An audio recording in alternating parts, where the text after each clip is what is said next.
कुमारिकातायाव गोदानै बर'नि जामुंआरि आदार मोननाय इसिं अखं ओंखाम जाग्रा हटेल बेखेवदों। तामुलपुर जिल्लानि कुमारिकातायाव गोदानै खुलिदों बर'नि ओंखाम हटेल। कुमारिकाता हिरिम्बापुराव दिनै दुर्गा फुजानि सानजों लोब्बा लाखिनानै धनश्री बर'आ हटेल इसिं अखं ओंखामनि हटेल बेखेवनाय जायो। तामुलपुर बियाबनि एमएलए जलेन दैमारिजों लोगोसे ओनसोलनि गोबां समाज सिबियारिफोरनि नुजाथिनायाव बे हटेलखौ बेखेवनाय जायो। बे ओंखाम हटेलाव गाहायै बर'नि जामुंआरि आदार जेरै अनला दाउ, सबायजों साम', नारजि अमा, गोखा गोखै बायदिजों लोगोसेयैनो बर'नि संनाय गोबां जामुंआरि आदारफोरखौनो मोननो हागोन। बेजों लोगोसे मेल मिटिं एबा बायदि हाबाफारिफोराव ओंखाम जानायनि थाखायबो नांगौ जायोब्ला 9859659785 नङाब्ला 9957590241 बे नाम्बाराव अर्डार खालामनो हागोन होनना मिथिहोयो। मख'नो नांगोनदि कुमारिकातायाव ओंखाम जानायनि थाखाय मोनसे हटेलनि गोनांथि दंमोन। बेखौ नोजोर लाखिनानैनो धनश्री बर'आ बे हटेलखौ बेखेवनाय जादों। गाबोननिफ्रायनो बे हटेलाव दावबायारिफोरा ओंखाम जाफैनो हागोन होननाबो मिथिहोयो धनश्री बर'आ। हटेलखौ इसिं अखं मुं दोननाय जादों।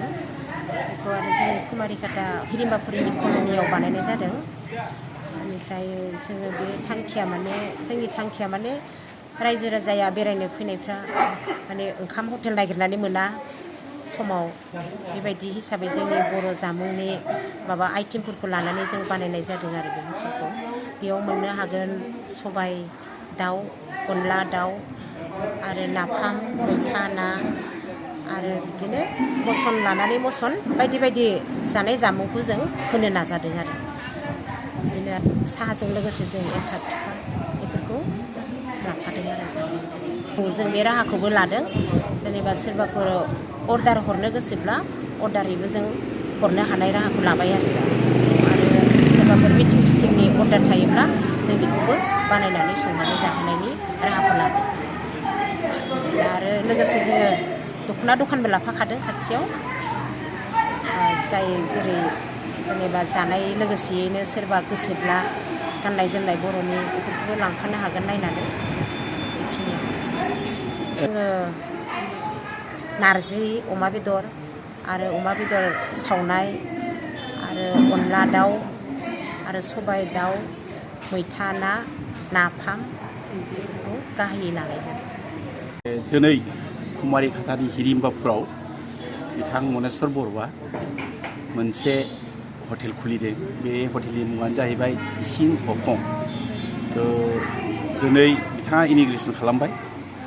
दिनै जोंबो बेहाय फैदों, फैनानै जोंबो जानाय नायबाय बोरैहाय जायो।